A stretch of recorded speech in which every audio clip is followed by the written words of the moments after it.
Okay na. Magandang umaga uli. No? So, ngayong umaga po, alinsunod sa direktiba ng ating Pangulo na papanagutin ang mga nasasangkot dito sa tax evasion, sa flood control anomalies, ay nagsampa po tayo ng dalawang tax evasion cases laban sa dalawang flood control project contractors. Ang una po na sinampahan natin ng kaso ay si Sally Nicolas Santos.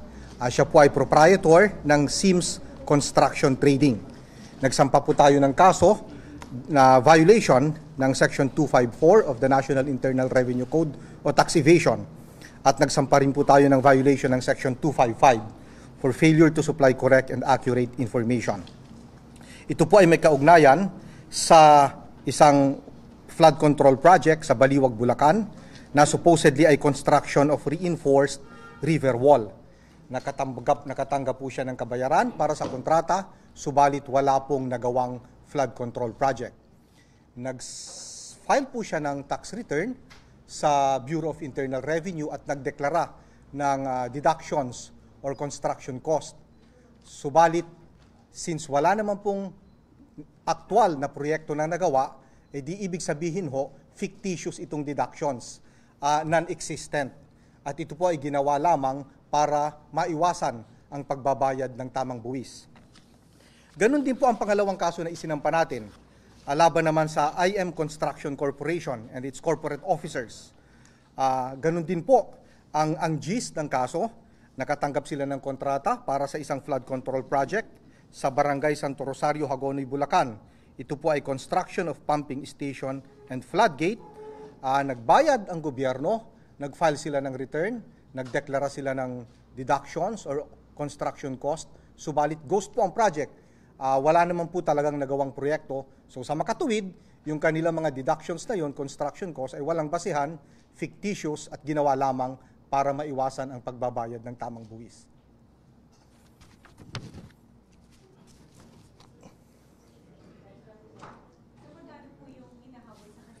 Opo, all in all dito sa dalawang kasong ito, ang total tax liability is around 14 million pesos. Total po for the two cases. For Sally Nicolas Santos, ang kanya pong tax liability ay 6.4 million. And for IM Construction Corporation, ang tax liability po ay 7.4 million pesos. For Sally Nicolas Santos, this is for the first and second quarters of 2025. And for IM Construction Corporation, for fourth quarter of 2024. Sir, kailangan pa rin po ba nilang bayaran ito? Ay, tama po yun. Sapagkat maliban po sa kanilang kriminal na kasong kakaharapin, ang criminal case naman po ay upang maipataw ang tamang parusa, imprisonment and fine, kinakailangan pa rin po nilang bayaran ang buwis na dapat na binayaran nila. Sir, bukod dun sa mga project po na natuklasan ngayon, may mga previous po ba? Kasi ito po mga contractor na to ay marami silang mga nabato na contracts po. Yes, in fact ito na po ang panglabindalawang kaso na isinampa ng Bureau of Internal Revenue. May mga nauna na pong kaso na isinampa ang BIR laban sa mga ibang contractors din. Na ang total na kabuuan na nga po ng tax liability ay umaabot na sa 8.8 billion pesos. At asahan po ninyo na may mga susunod pa tayong kaso na isasampa laban sa mga tiwaling flood control contractors. Ano sir sa mga elected officials, meron po ba tayong ongoing investigation or even planning na magsampa rin po ng tax? Yeah, tinitinan po natin ang lahat ng ebidensya. Maliwanag naman po ang direktiba ng ating Pangulo na papanagutin ang lahat na nasasangkot sa mga anomalya na ito regardless of the personalities involved. So, habang mayroon po tayong ebidensya na maliwanag na magpapatunay na may kasalanan sila, ay magsasampa po tayo ng kaso regardless of the personalities involved. Yung 14 million excluded ba yung penalties? Kasama na po ang penalties and interests. May kulong po ba? Meron po. Ang kulong po ay umaabot sa 10 taon. Sir, may gantay sila para mabayaran yung mga ito po ay magiging parte ito ng desisyon ng korte. Kapag napatunayan na talagang may tax liability, bahagi ho yan ng magiging desisyon ng korte. Sir, clear ko lang po. Mga elected official, may iniimbestigahan kayo sa tax liabilities. Tinitingnan po natin lahat. Ang sinisiguro lamang po natin ay meron tayong maliwanag na ebidensya kapag nagsampa tayo ng kaso. Pero confidential pa po ito dahil pinag-aaralan pa namin. Sir, itong mga kumpanya po, since may tax liabilities sila, are they still allowed to continue their operations or mapapatigil mo? Well, in so far as the BIR is concerned, hindi naman na po sila makakakuha ng tax clearance din. So hindi na rin po sila makakapagpatuloy.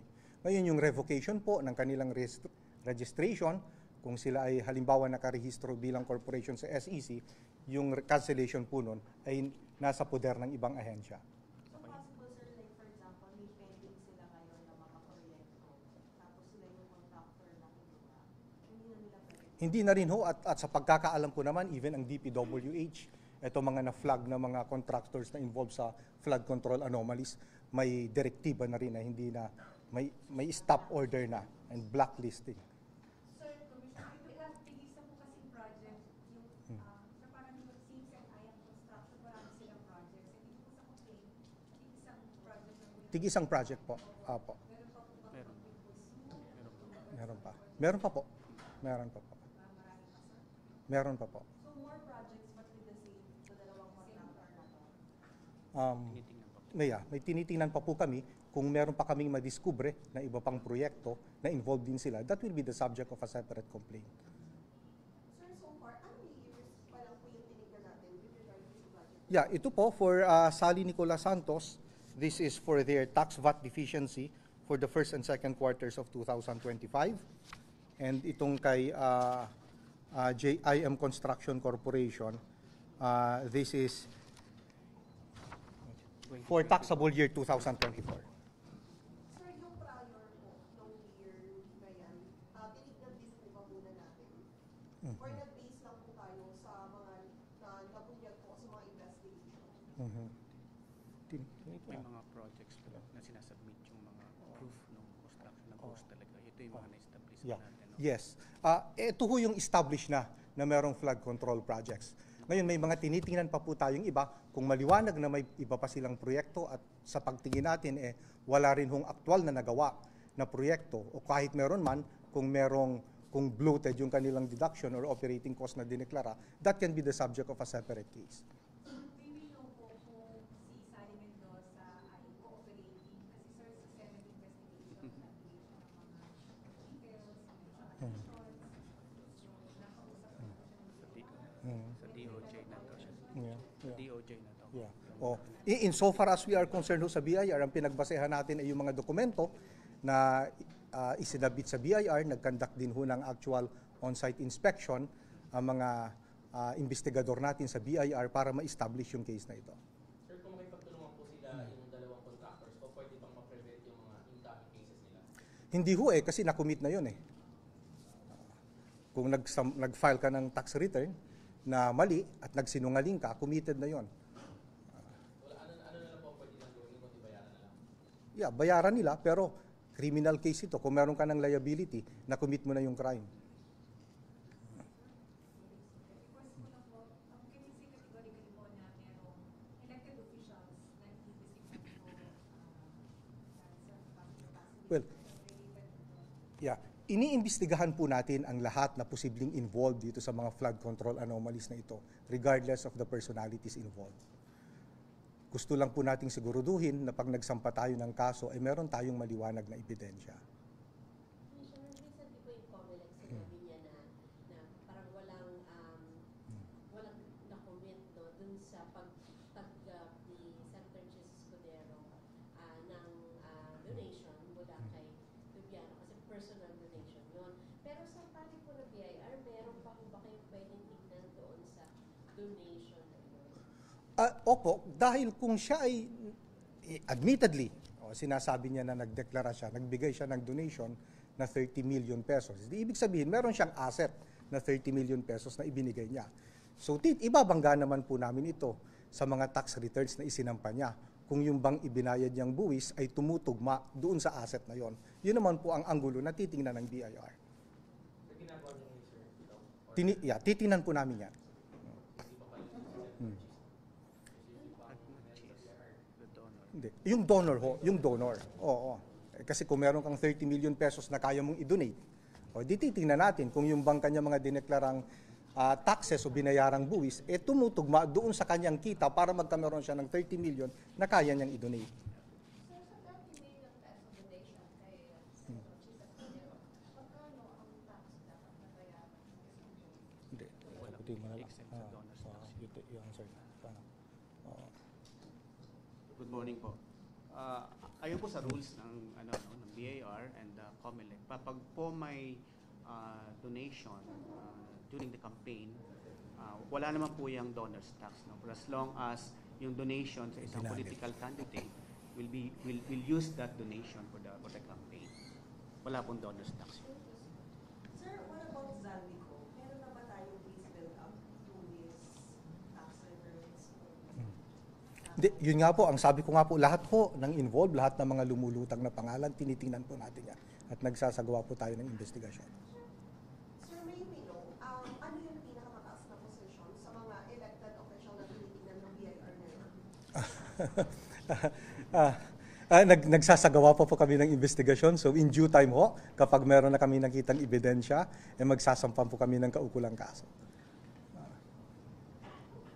Okay?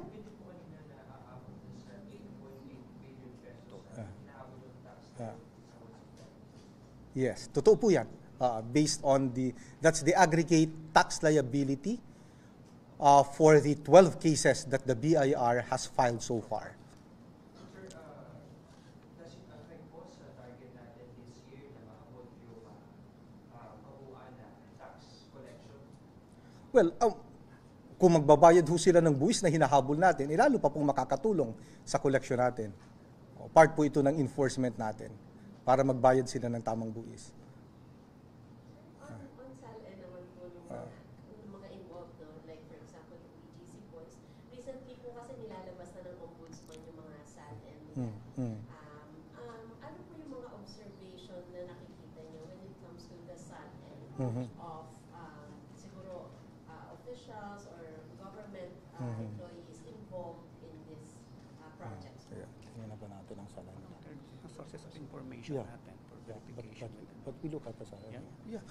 Oh, Sources well, of information. yeah, it's one of the pieces of evidence na tinitinan po natin when we evaluate if there is basis for the filing of cases against them, along with the tax returns and other documents, including third-party information. Sir, kung sa issue lang po ng LOA, meron na po bang internal investigation na ginagawa sa akin? Yeah. Kasi marami po mga business owners, yung mga Yeah. SMEC na nagreklamo po online na nakaranas na they close down their businesses because of this abuse.